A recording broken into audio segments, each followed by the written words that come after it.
नमस्कार दोस्तों, स्वागत है आपका स्टडी विद एएसकेएस में। आशा करते हैं आप सभी स्वस्थ होंगे और आपकी तैयारी जो चल रही होगी बहुत अच्छी चल रही होगी। टीम स्टडी विद एएसकेएस की तरफ से आपको बता दें कि UPSC, CSC, IAS and other state PCS की तैयारी यहाँ पे कंप्लीट कराई जाती है।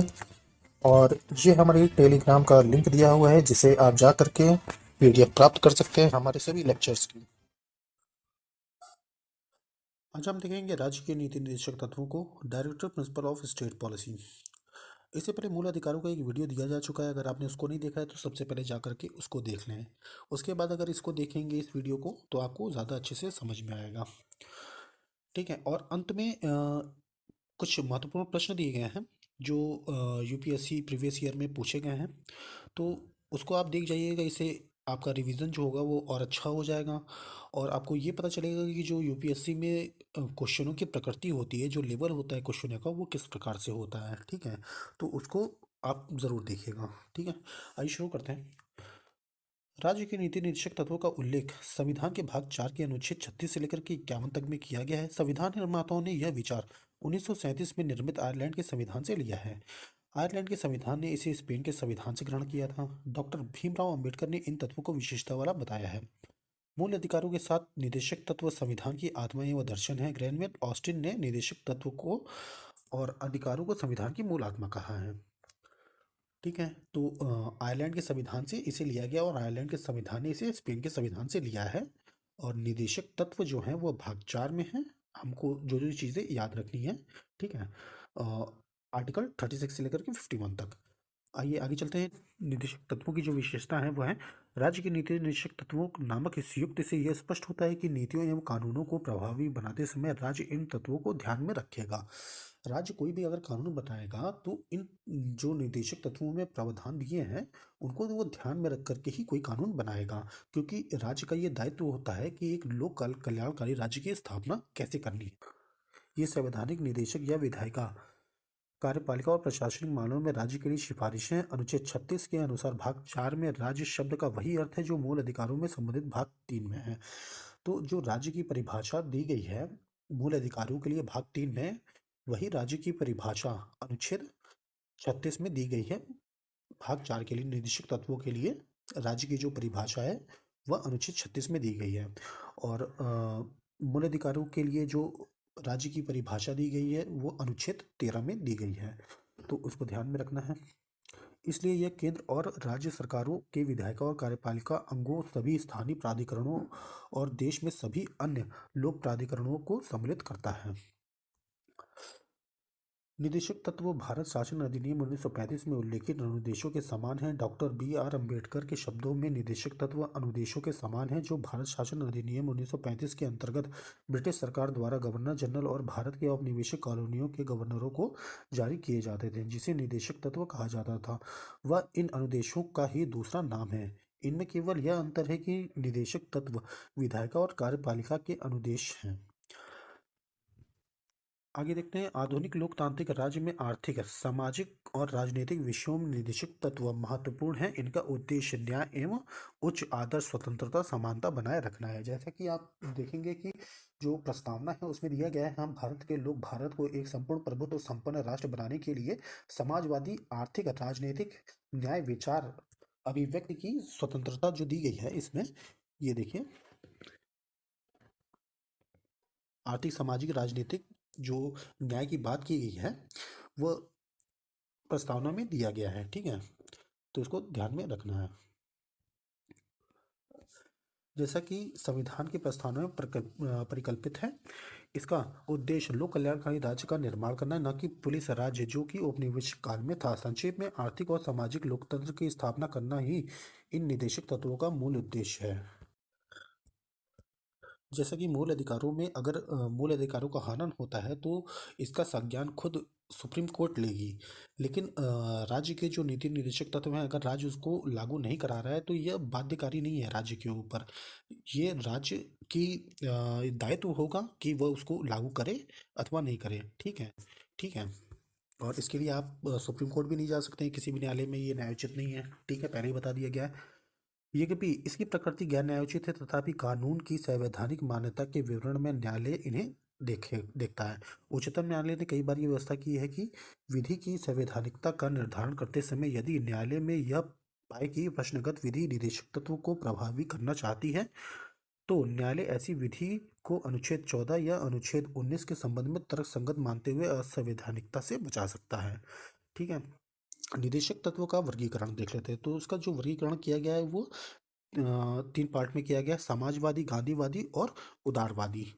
तो समाजवादी विचारधारा क्या थी, गांधीवादी विचारधारा क्या थी और जो उदारवादी विचारधारा थी वो क्या थी, इसको हम देखेंगे। समाजवादी विचारधारा को आप सिंपल सा ऐसा समझ लीजिए कि समाजवादी विचारधारा यह होती है कि सभी लोगों को एक समान समझा जाए। जैसे जवाहरलाल नेहरू की विचारधारा थी, डॉक्टर भीमराव अंबेडकर की विचारधारा थी, सरदार वल्लभ भाई पटेल की जो विचारधारा थी और राजेंद्र प्रसाद की जो विचारधारा थी, ये समाजवादी विचारधारा से बहुत ज़्यादा प्रभावित है। तो इसका प्रभाव भी हमें इसमें देखने को मिलता है। ठीक है। तो चूंकि वो संविधान निर्माण में अहम भूमिका निभा रहे थे लोग, वैसे तो सभी ने संविधान निर्माण में अहम भूमिका निभाई है, लेकिन इन लोगों का जो दायित्व था, इन लोगों का जो कार्य था वो बहुत ज़्यादा महत्वपूर्ण था और ये बहुत ही सीनियर लीडर भी थे। तो इनका जो प्रभाव था समाजवाद का, वो इसमें आपको देखने को मिलेगा। ये सिद्धांत समाजवाद के आलोक में है। ये लोकतांत्रिक समाजवादी राज्य का खाका खींचते हैं, जिनका लक्ष्य सामाजिक एवं आर्थिक न्याय प्रदान करना है। ये लोक कल्याणकारी राज्य की स्थापना का मार्ग प्रशस्त करते हैं।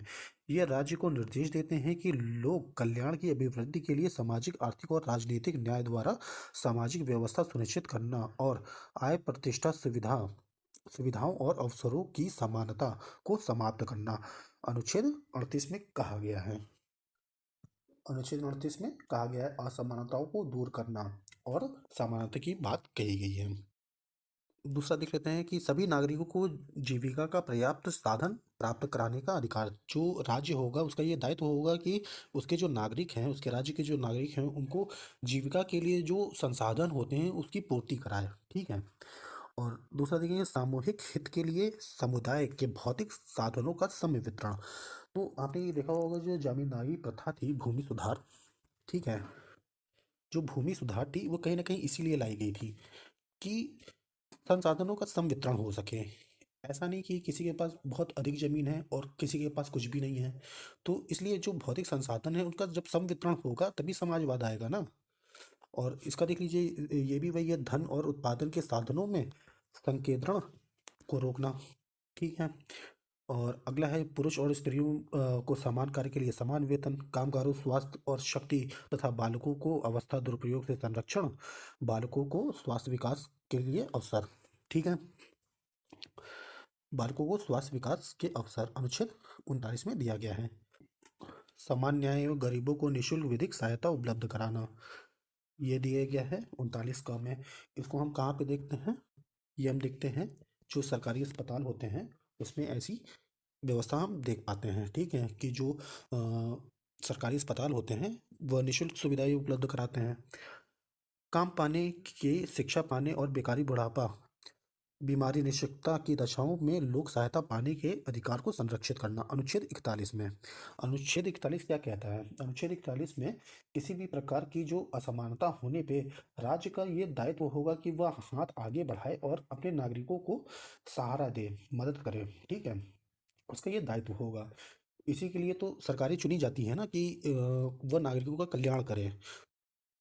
काम की न्याय संगत और मनोवांछित दशाओं तथा प्रसूति सहायता का उपबंध करना 3 माह पूर्व और 3 माह प्रसव के बाद। तो जो गर्भवती महिलाएं होती हैं उनको प्रसूति सहायता दिया जाना, मतलब 3 माह पूर्व अवकाश मिलेगा और प्रसव के 3 माह बाद तक अवकाश रहेगा। ये इसका प्रावधान जो है अनुच्छेद 42 में दिया गया है। सभी कामगारों के लिए निर्वाह मजदूरी, शिष्ट जीवन स्तर तथा सामाजिक और सांस्कृतिक अवसर अनुच्छेद।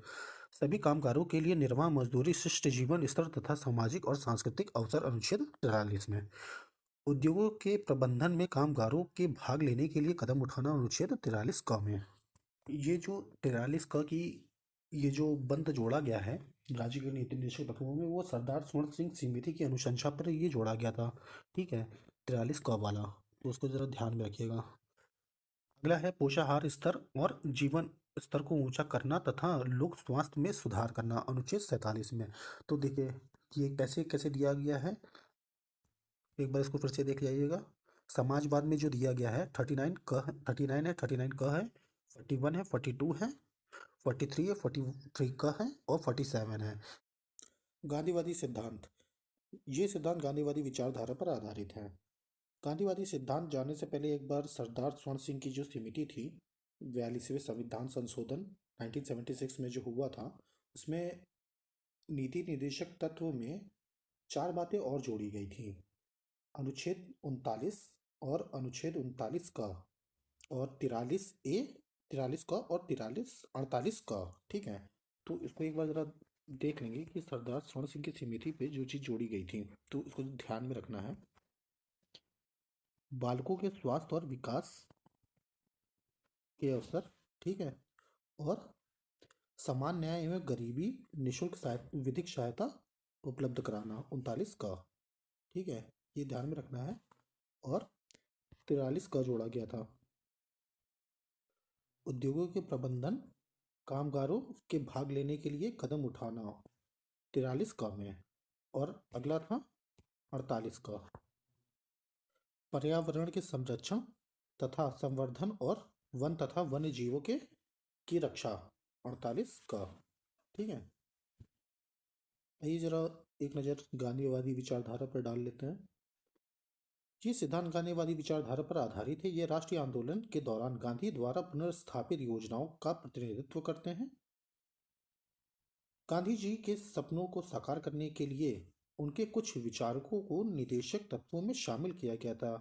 ये राज्य से अपेक्षा करते हैं ग्राम पंचायतों का गठन और उन्हें आवश्यक शक्तियां प्रदान कर स्वयं सरकार की इकाई के रूप में कार्य करने की शक्ति प्रदान करना, अनुच्छेद 40 में ये दिया गया है। जैसा कि आपको पता है कि गांधी जी जो थे वो ग्राम पंचायतों के गठन के पक्ष में थे और अंबेडकर जी इसका विरोध करते थे। अंततः गांधी जी की जो विचारधारा थी उसको निदेशक तत्वों में शामिल कर लिया जाता है। यहाँ पर दिया हुआ है ग्राम पंचायत दिवस 24 अप्रैल को मनाते हैं। 2 अक्टूबर 1959 को ये लागू हुआ था। अनुच्छेद 243 क में संशोधन ला करके अनिवार्य किया गया था। गोवा और सिक्किम को छोड़ करके भारत के सभी राज्यों में लागू हुआ था। 2 अक्टूबर को राजस्थान में पहली बार लागू हुआ। ग्रामीण क्षेत्रों में कुटीर उद्योग व्यक्तिगत या सहकारी के आधार पर कुटीर उद्योग को प्रोत्साहन, अनुच्छेद 43। सहकारी समितियों के स्वैच्छिक गठन, स्वायत्ता संचालन, लोकतांत्रिक नियंत्रण तथा व्यावसायिक प्रबंधन को बढ़ावा देना, अनुच्छेद 43 भी। अब तो ये अनुच्छेद 19 में भी है, जो कि हमारे मूल अधिकार हैं, उसमें भी ये जोड़ दिया गया है। ठीक है, तो उसको जरा ध्यान में रखिएगा। आगे चलते हैं। अनुसूचित जाति एवं जनजाति और समाज के कमजोर वर्गों के लिए शैक्षणिक एवं आर्थिक हितों को प्रोत्साहन और सामाजिक अन्याय एवं शोषण से सुरक्षा, अनुच्छेद 46। अगला है स्वास्थ्य के लिए नुकसानदायक नशीली दवाओं, मदिरा, ड्रग्स एवं औषधि प्रयोजनों से भिन्न उपभोग पर प्रतिबंध, अनुच्छेद 47। गाय, बछड़ा एवं अन्य दुधारू पशुओं की बलि पर रोक और उनकी नस्लों में सुधार को प्रोत्साहन, अनुच्छेद 48। जैसा कि आपको पता है कि गांधी जी की जो विचारधारा थी वो क्या हो सकती है, आपको ध्यान में क्या क्या रखना है। अगर ध्यान में आ जाए तो बहुत अच्छी बात है। वैसे आपको मूल अधिकार, नीति निर्देशक तत्व और मौलिक अधिकार, इतना तो ज्ञान होना ही चाहिए कि कौन से आर्टिकल में कौन सी चीज़ें दी गई हुई हैं, तो इतना तो आपको पढ़ना ही पड़ेगा। लेकिन अगर फिर भी याद ना आए तो आप एक उपाय है इसका कि देखिए, ग्राम पंचायतों के गठन के पक्ष में थे गांधी जी, इतना आपको याद रखना ही रखना है। ठीक है, कब हुआ था इसका गठन, इसकी डेट को आपको याद कर लेना है। ठीक है, और कहाँ पे हुआ था इसे, इस जगह पहली बार हुआ था ग्राम पंचायतों का गठन, इन सबको आप छोड़ सकते हैं। ठीक है, देखिए गांधी जी को अगर पढ़ा होगा तो कुटीर उद्योग जो थे, ठीक है, उसका उस पे ये बहुत ज़्यादा बल देते थे। ठीक है, तो ये आपको पता चल जाएगा। सरकारी समितियां एवं शैक्षिक गठन, स्वायत्त संचालन, लोकतांत्रिक नियंत्रण एवं तथा व्यावसायिक प्रबंधन को बढ़ावा देना, जो 43 बी है।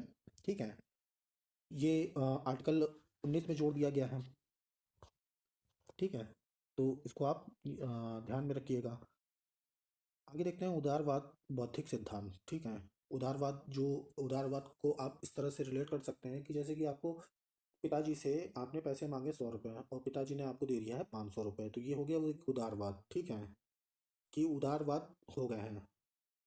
और जितने जितनी आपको अपेक्षा थी उससे ज़्यादा आपको मिल गया। तो उसको उदारवाद से आप रिलेट करके देख सकते हैं। थोड़ा सा व्यवहारिक होकर के चलेंगे तो सारी चीज़ें समझ में आती चली जाएंगी। ठीक है, आइए इसको पढ़ लेते हैं। इस श्रेणी में उन सिद्धांतों को शामिल किया गया है जो उदारवादिता की विचारधारा से संबंधित है। ये राज्य को निर्देश देता है। भारत में समस्त राज्य क्षेत्र में नागरिकों के लिए एक समान सिविल संहिता अनुच्छेद 44 ये अभी तक लागू नहीं हो पाई है।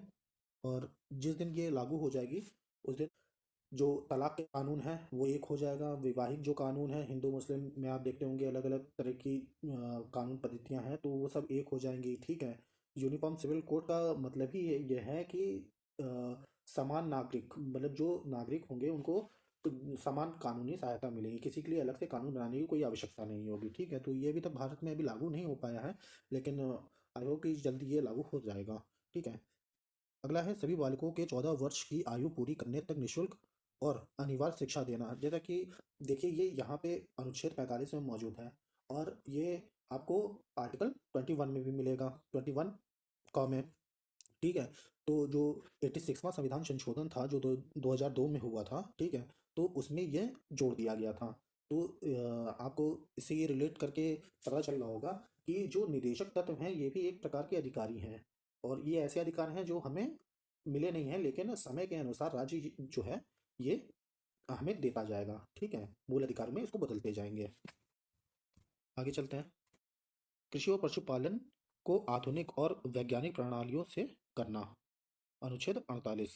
ठीक है, पर्यावरण के संरक्षण तथा संवर्धन और वन तथा वन्य जीवों की रक्षा, अनुच्छेद 48 का में ये दिया हुआ है। तो आप इसको रिलेट कर लीजिए। सरदार स्वर्ण सिंह की जो समिति थी 42वें संविधान संशोधन में 1976 में, तो ये 4 तत्वों में से एक तत्व ये है। ठीक है, अभी मैंने बताया था। राष्ट्रीय महत्व वाले घोषित किए गए कलात्मक एवं ऐतिहासिक अभिरुचि वाले स्मारक या स्थान या वस्तु के संरक्षण करना, अनुच्छेद 39। ठीक है, राज्य की लोक सेवा राज्य की लोक सेवाओं में न्यायपालिका को कार्यपालिका से पृथक करना, अनुच्छेद 50। तो शक्तियों का बंटवारा कैसे याद कर सकते हैं? 50-50। ठीक है, आदिशक्ति न्यायपालिका, आदिशक्ति कार्यपालिका। तो अनुच्छेद 50 में है तो इसको 50-50 से आप रिलेट करके इसको याद कर सकते हैं।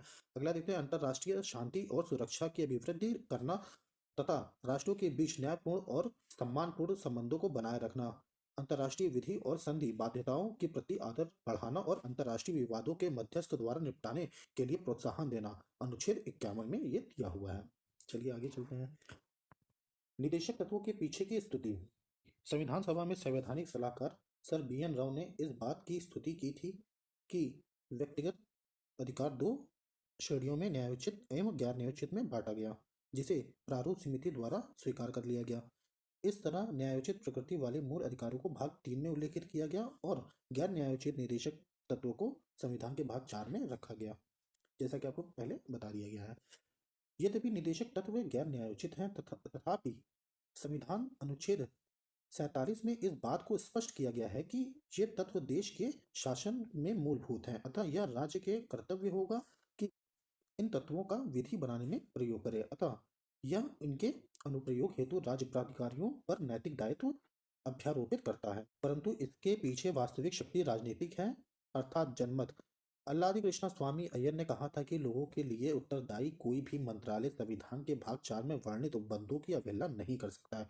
इसी प्रकार डॉक्टर बी आर अम्बेडकर ने संविधान सभा में कहा था कि लोकप्रिय मत पर कार्य करने वाली सरकार इसके लिए नीति बनाते समय निदेशक तत्वों की अवहेलना नहीं कर सकती है। यदि कोई सरकार इसकी अवहेलना करती है तो निर्वाचन समय में उसे मतदाताओं के समक्ष इसका उत्तर अवश्य देना होगा।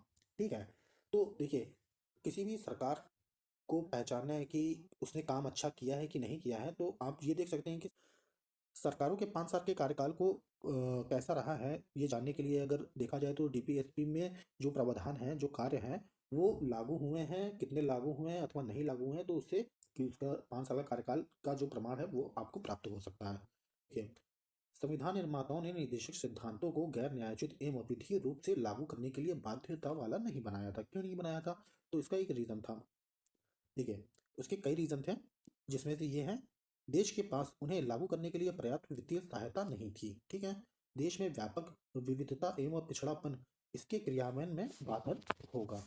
ठीक है, स्वतंत्र भारत के नए निर्माण के कारण इसे कई तरह के भारों से मुक्त रखना होगा, ताकि इस बात के लिए स्वतंत्र रखा जाए कि उसके क्रम, समय, स्थान एवं पूर्ति का निर्णय लिया जा सके। इसलिए संविधान निर्माताओं ने तत्व को प्रस्तुत करने के लिए व्यवहारिक दृष्टिकोण अपनाया। इन तत्वों में शक्ति निहित नहीं नहीं की। उन्होंने न्यायालयीय प्रक्रिया से ज्यादा जागरूक जनता के मत में विश्वास प्रकट किया। ठीक है। तो निदेशक तत्वों की जो आलोचना है, संविधान सभा में कुछ सदस्य एवं अन्य संवैधानिक एवं राजनीतिक विशेषज्ञों ने राज्य के नीति निदेशक तत्वों की निम्नलिखित आधार पर आलोचना की है। ठीक है। कोई कानूनी शक्ति नहीं, मुख्यतः इनके गैर न्यायोचित चरित्र के कारण इनकी आलोचना की गई है, जबकि केटी शाह ने इसे अतिरिक्त कर्मकांडी बताया है। और इनकी तुलना एक चेक जो बैंक में है उसका भुगतान बैंक संसाधनों की अनुमति पर ही संभव है कि नसीमुद्दीन ने इसके लिए कहा है। ये सिद्धांत 9 वर्ष के प्रस्तावों की तरह है जो जनवरी को टूट जाते हैं।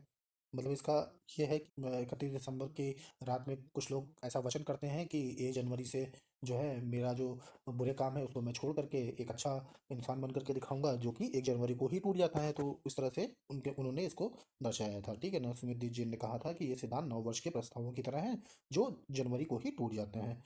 यहाँ तक कि टीटी कर्मचारी ने इनके लिए कहा है कि भावनाओं का एक स्थायी कूड़ाघर है। ठीक है। केसी ब्लेयर ने इन्हें लक्ष्य एवं आकांक्षाओं का घोषणा पत्र कहा है, इन्हें धार्मिक उपदेश बताया है, तथा सर आइवर जेनसिंग इन्हें कर्मकांडी आकांक्षा कहते हैं। ठीक है।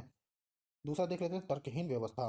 आलोचकों ने मत दिया है कि इन निदेशकों को तार्किक रूप से निरंतरता के आधार पर व्यवस्थित नहीं किया गया है। एन श्रीनिवासन के अनुसार इन्हें न तो उचित तरीके से वर्गीकृत किया गया है और न ही तर्कसंगत तरीके से व्यवस्थित किया गया है।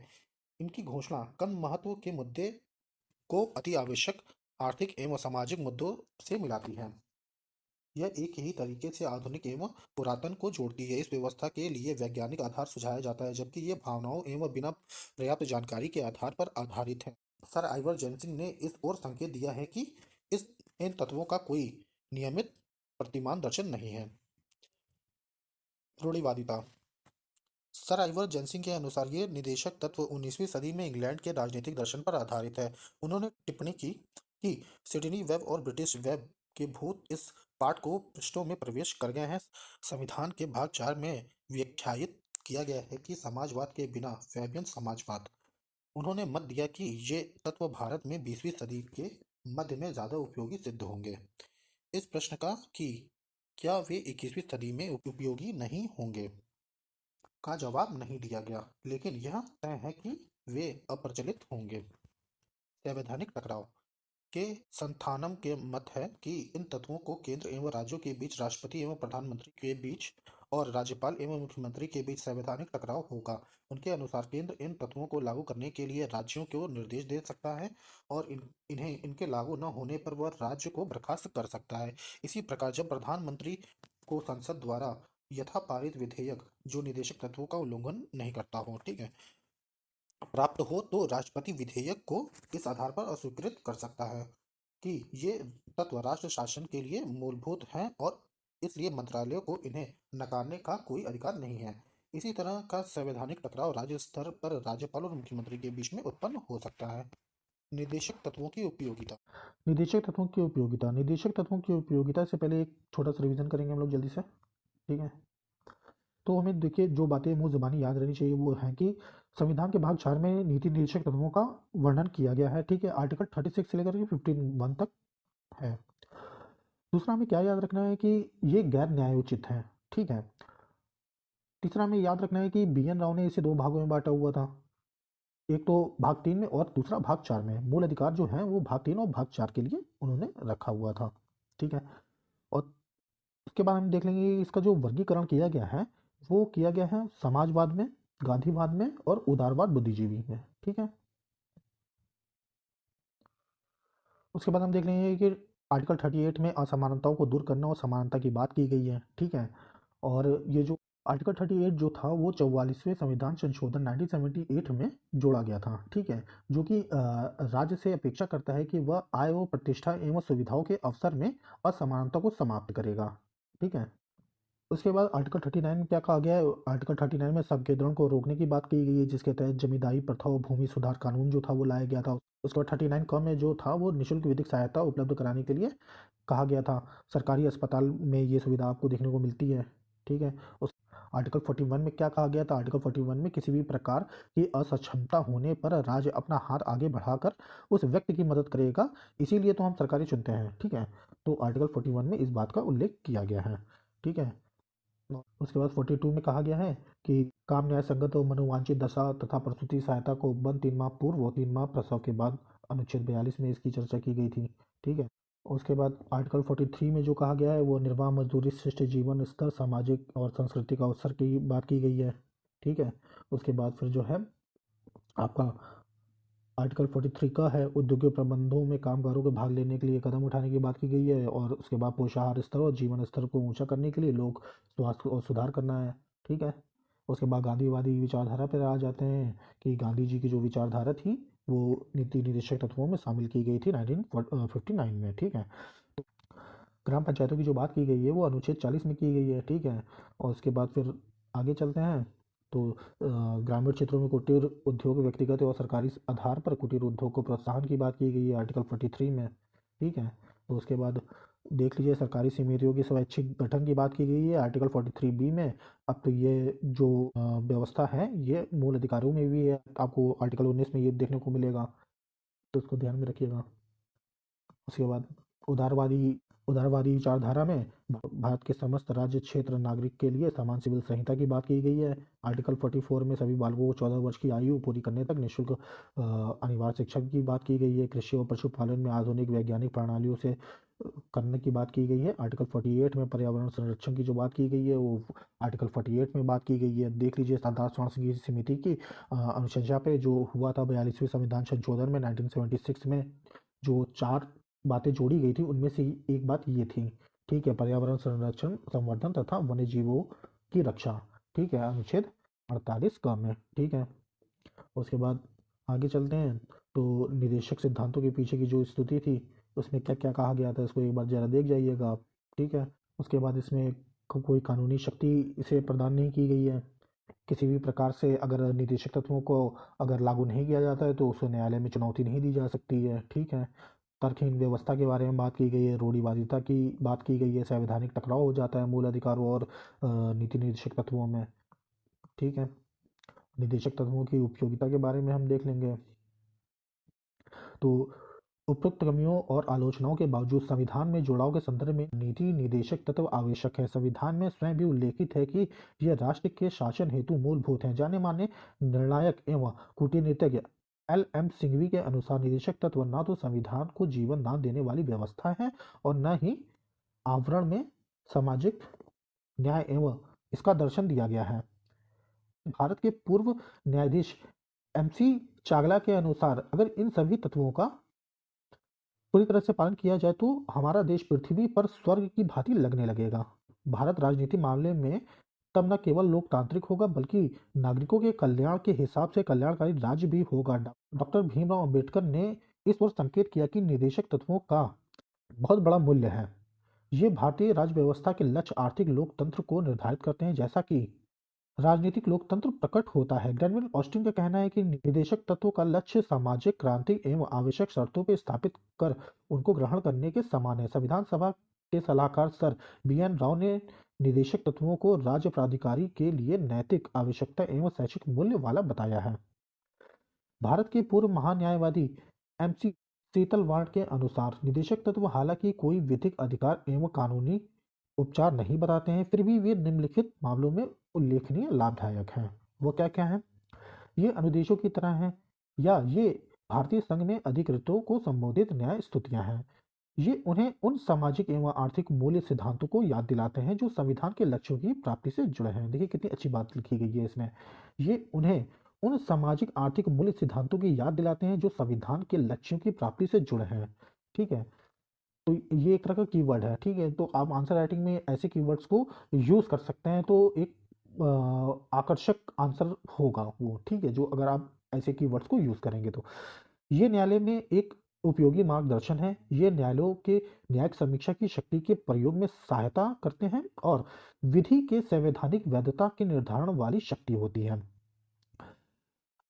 तीसरा है, ये राजनीतिक, आर्थिक और सामाजिक क्षेत्रों की घरेलू और विदेशी नीतियों में स्थायित्व और निरंतरता बनाए रखते हैं, भले ही सत्ता में परिवर्तन हो जाए।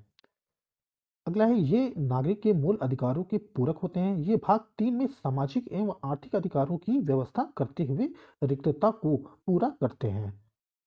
पांचवा है, मूल अधिकारों में अंतर्गत नागरिकों के द्वारा इनका क्रियान्वयन पूर्ण एवं उचित लाभ के पक्ष में माहौल उत्पन्न करता है। राजनीतिक लोकतंत्र बिना आर्थिक लोकतंत्र की कोई अर्थ नहीं होता है। सही बात है। अगर किसी भी तरह का अगर राजनीतिक लोकतंत्र नहीं होगा तो आर्थिक लोकतंत्र की कल्पना करना व्यर्थ है। ठीक है।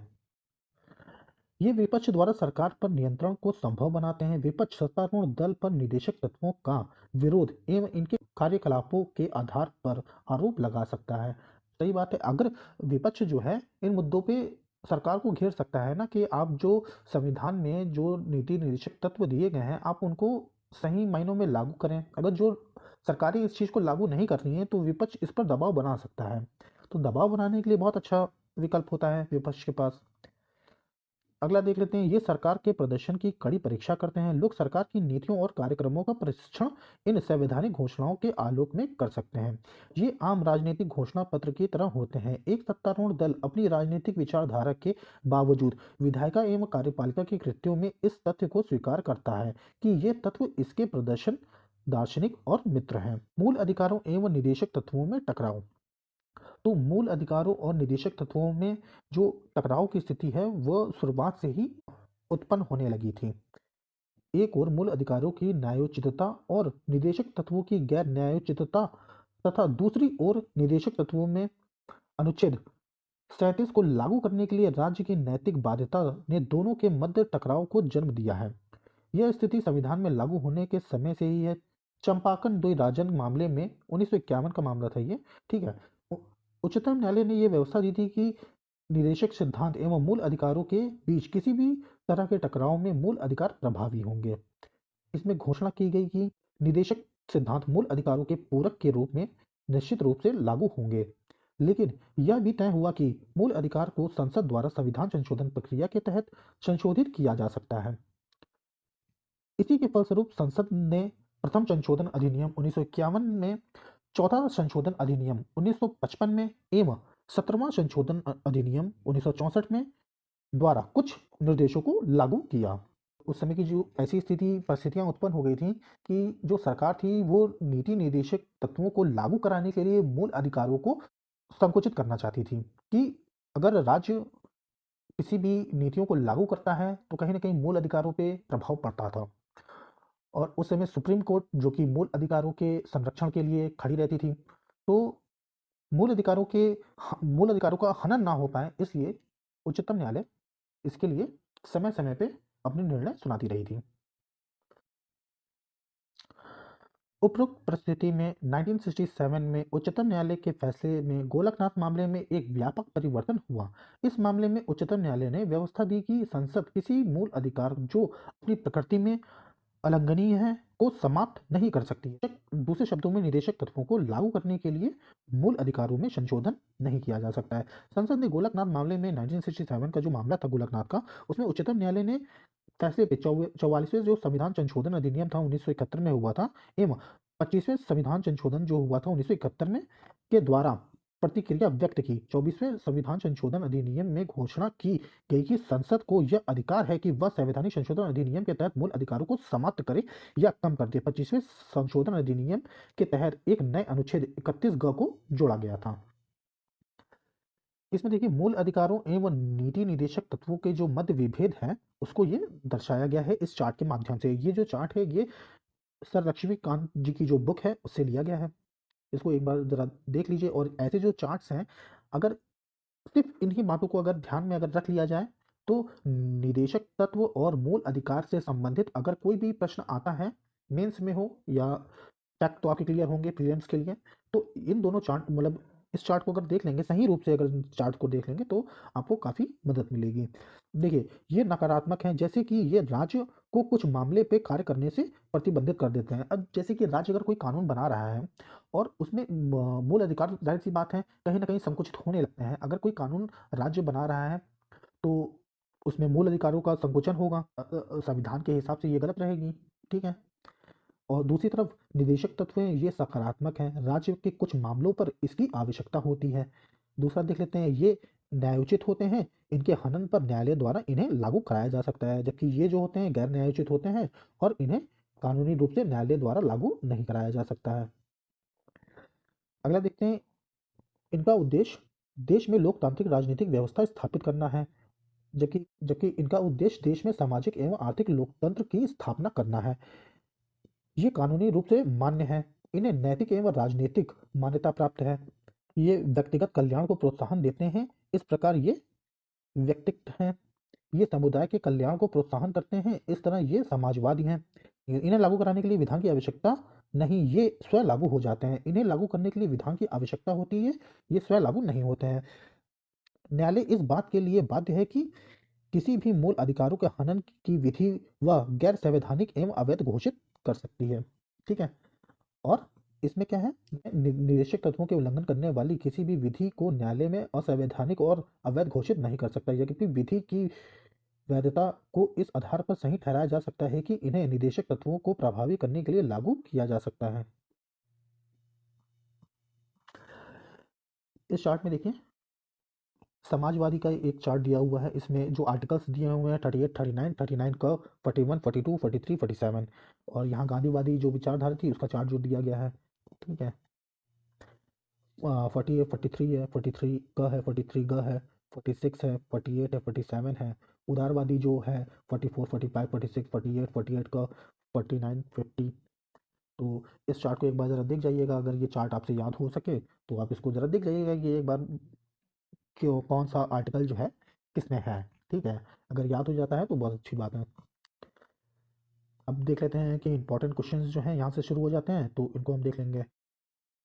वर्ष 2002 में पूछा गया ये प्रश्न है, और ये जितने भी प्रश्न हैं ये डीपीएसपी से ही लिए गए हैं, प्रश्न हैं जो प्रीवियस ईयर में पूछे गए प्रश्न थे।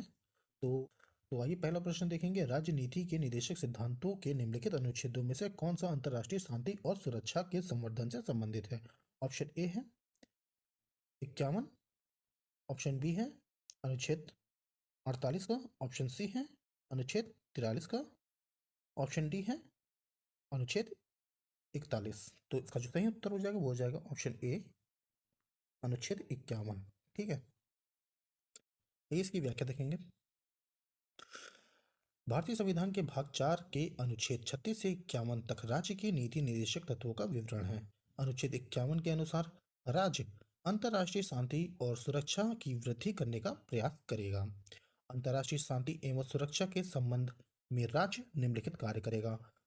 तो राज्य का क्या क्या कार्य होगा अंतर्राष्ट्रीय शांति और सुरक्षा को बनाए रखने के लिए? तो ये दिया गया है, अंतर्राष्ट्रीय शांति और सुरक्षा की अभिवृद्धि का प्रयास करेगा, राष्ट्रों के बीच न्यायसंगत और सम्मानपूर्ण संबंधों को बनाए रखने का प्रयास करेगा, संगठित लोगों को एक दूसरे से व्यवहार में अंतर्राष्ट्रीय विधि और संधि बाध्यताओं के प्रति आदर बढ़ाने का प्रयास, अंतर्राष्ट्रीय विवादों को मध्यस्थ के द्वारा निपटाने के लिए प्रोत्साहन देने का प्रयास करेगा।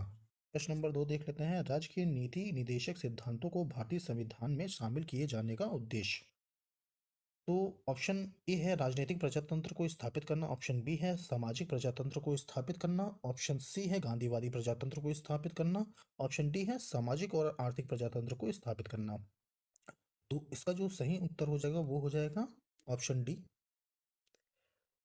सामाजिक और आर्थिक प्रजातंत्र को स्थापित करना। वर्ष 2002 में पूछा गया ये प्रश्न था, यूपीएससी का ही प्रश्न था।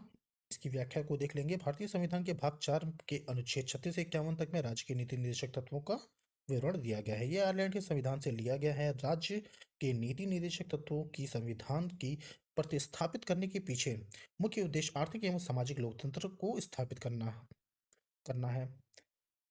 राज्य का यह कर्तव्य होगा कि प्रशासन में और विधि के निर्माण में नीति निर्देशक सिद्धांतों का अनुसरण करे। ये प्रजातांत्रिक संविधान के अधीन राज्य के उद्देश्य को समेटे हुए हैं, अर्थात एक कल्याणकारी राज्य है, ना कि पुलिस राज्य। ठीक है। आइए आगे चलेंगे। है सूची ए को सूची 2 से सुमिलित करना है, तो इसको जरा देख लेते हैं। राज्य के नीति निर्देशक सिद्धांत आपको पता है कि ये आयरलैंड के संविधान से लिया गया है। ठीक है, मूल अधिकार की अगर बात कर लें तो मूल अधिकार आ जाएगा अपना यूएसए से, संयुक्त राज्य अमेरिका। संघ राज्य संबंधों की समवर्ती सूची, तो ये आ जाएगा आपका ऑस्ट्रेलिया से। ठीक है, और भारत राज्यों का संघ है तथा संघ में भी अधिक शक्ति निहित है, तो ये हो जाएगा आपका कनाडा। ठीक है, तो कनाडा में भी कुछ इसी प्रकार की व्यवस्था है कि वहाँ पे संघों को ज़्यादा ताकत दी गई है जैसा कि भारत में है। तो कहीं ना कहीं भारत का जो संविधान है वो कनाडा के संविधान से मिलता जुलता है शक्तियों के मामले में, संघ और राज्य की जो शक्तियां हैं उसमें। अगला प्रश्न हम देखेंगे, निम्नलिखित कथनों पर विचार करना है। यहाँ पे ये क्वेश्चन नंबर 4 है और यहाँ पे ये कथन दिया हुआ है। ठीक है, भारत के संविधान में पुरुष तथा महिलाओं को समान कार्य के लिए समान वेतन देने का बढ़ावा देने के लिए कोई उपबंध नहीं है। भारत के संविधान में पिछड़े वर्गों को परिभाषित नहीं किया गया है। उपरोक्त कथन में से कौन सा कथन सही है? तो ऑप्शन दिया हुआ है, ऑप्शन केवल एक, ऑप्शन बी है केवल दो, ऑप्शन सी है एक और दो दोनों, ऑप्शन डी है ना ही एक और ना ही दो। तो इसका जो सही उत्तर हो जाएगा वो हो जाएगा ऑप्शन बी, क्योंकि भारत के संविधान में पुरुष तथा महिलाओं द्वारा समान कार्य के लिए समान वेतन देने का तो दिया हुआ है ना, समान कार्य के लिए समान वेतन। ये यहाँ से गलत हो जाएगा, क्योंकि समान कार्य के लिए समान वेतन की बात कही गई है अनुच्छेद 39 में। ठीक है, ध्यान में रखेंगे इसको, इसकी व्याख्या देख लेंगे। संविधान के अनुच्छेद 39 घ में व्यवस्था की गई है, राज्य अपनी नीति का इस प्रकार संचालन करेगा कि सुनिश्चित रूप से सभी पुरुष एवं स्त्री को जीविका के पर्याप्त साधन प्राप्त करने के अधिकार हों। आर्थिक व्यवस्था इस प्रकार चले कि धन और उत्पादन के साधनों का सभी जनसाधारण के लिए अहितकारी संकेंद्रण हो, अर्थात पुरुष एवं स्त्री दोनों को समान कार्य के लिए समान वेतन मिले। प्रश्न नंबर 5 को देख लेते हैं, निम्नलिखित में से कौन सा राज्य के नीति निर्देशक तत्वों में शामिल है? मानव के दुर्व्यापार और बलात्संग का प्रतिषेध, मादक पेय और स्वास्थ्य के लिए हानिकारक औषधियों के औषधीय प्रयोजनों से भिन्न उपभोग का प्रतिषेध। ऑप्शन ए केवल एक, ऑप्शन बी केवल दो, ऑप्शन सी एक और दो दोनों, ऑप्शन डी न तो एक न तो दो। वर्ष 2008 में पूछा गया ये प्रश्न था, तो इसका जो सही उत्तर हो जाएगा वो हो जाएगा ऑप्शन बी। इसकी व्याख्या देख लेंगे। राज्य के नीति निर्देशक सिद्धांत का वर्णन संविधान के भाग 4 में अनुच्छेद 36 से 51 तक में किया गया है। ये हम देख चुके हैं और इतनी बार देख चुके हैं कि अब आपको याद हो जाना चाहिए। ठीक है, और ये आयरलैंड के संविधान से लिया गया है। ठीक है, सारी व्याख्याओं में ये चीज़ जो है वो कॉमन दी गई है, इसलिए दी गई है कि बार बार पढ़ने से भी कोई भी चीज़ जो होती है वो एक बार दिमाग में आ जाती है। इसे न्यायालय द्वारा लागू नहीं किया जा सकता है। ठीक है, ये भी हम कई बार पढ़ चुके हैं। ठीक है, ये गैर न्यायोचित होते हैं, यानी इसे संवैधानिक शक्ति प्राप्त नहीं है। अनुच्छेद 47 के अनुसार नीति निर्देशक तत्वों के अंतर्गत मादक पेय और स्वास्थ्य के लिए हानिकारक औषधियों के औषधि प्रयोजनों से भिन्न उपभोग का प्रतिषेध किया गया है। इस अनुच्छेद में पोषाहार स्तर, जीवन स्तर को ऊंचा करने तथा लोक स्वास्थ्य को सुधार करने का उत्तरदायित्व राज्य को बतलाया गया है। मानव के दुर्व्यापार और बलात् श्रम का प्रतिषेध मूल अधिकारों के अंतर्गत अनुच्छेद 23 क के तहत किया गया है, अतः स्पष्ट है कि केवल कथन दो सही हैं। राज्य के नीति निर्देशक सिद्धांत प्रमुख रूप से निम्नलिखित हैं। राज्य लोक कल्याण की अभिवृद्धि के लिए सामाजिक व्यवस्था बनाएगा जिससे नागरिकों को सामाजिक, आर्थिक एवं राजनीतिक न्याय मिलेगा। अनुच्छेद 48। ठीक, समान न्याय और निःशुल्क विधिक सहायता, समान कार्य के लिए समान वेतन की व्यवस्था अनुच्छेद 39 क में की गई है। ग्राम पंचायतों के संगठन अनुच्छेद 40 में, नागरिकों के लिए एक समान सिविल संहिता अनुच्छेद 44, पर्यावरण संरक्षण तथा संवर्धन और वन एवं वन्य जीवों की जो रक्षा है वो दिया गया है अनुच्छेद 48 में। ठीक है, कार्यपालिका एवं न्यायपालिका का जो पृथक्करण है, शक्तियों का बंटवारा है, वो अनुच्छेद 50 में है। अंतर्राष्ट्रीय शांति और सुरक्षा है, अभिवृद्धि है, वो है अनुच्छेद 51 में। आइए अगले प्रश्न पे चलेंगे हम लोग। प्रश्न नंबर 6 है, भारत के संविधान के संदर्भ में निम्नलिखित कथनों पर विचार कीजिए। ठीक है, मूल अधिकार, मूल कर्तव्य, राज्य के नीति निर्देशक तत्व, ये 4 नहीं है, यहाँ पे मिसप्रिंट हो गया है, इसको आप 3 मानिएगा। मूल अधिकार है, मूल कर्तव्य है और राज्य के नीति निर्देशक तत्व हैं। भारत सरकार द्वारा आरंभ किए गए राष्ट्रीय सामाजिक सहायता कार्यक्रम में भारत के संविधान के उपरोक्त उपबंधों में से कौन सा पूरा होता है या होते हैं? तो इसमें दिया है ऑप्शन केवल एक, केवल तीन, एक और तीन, ये सभी। तो इसका जो सही उत्तर हो जाएगा वो हो जाएगा 1 और 3। ठीक है, ये यहाँ पे 3 होगा।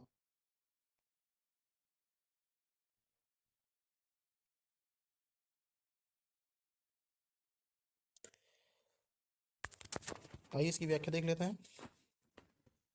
भारत सरकार ने 15 अगस्त 1995 को राष्ट्रीय सामाजिक सहायता कार्यक्रम NSAP की शुरुआत की थी। यह एक सामाजिक सहायता कार्यक्रम जो गरीब लोगों के लिए है। भारतीय संविधान के अनुच्छेद 41 और 42 के अनुसार सामाजिक सुरक्षा समवर्ती सूची में है, जिसके तहत यह पूरे देश एवं राज्य में दिखती है। NSAP के तहत निम्नलिखित तत्व हैं: राष्ट्रीय वृद्ध पेंशन प्लान, राष्ट्रीय परिवार लाभ प्लान है, राष्ट्रीय मातृत्व सुरक्षा अधिनियम। ठीक है,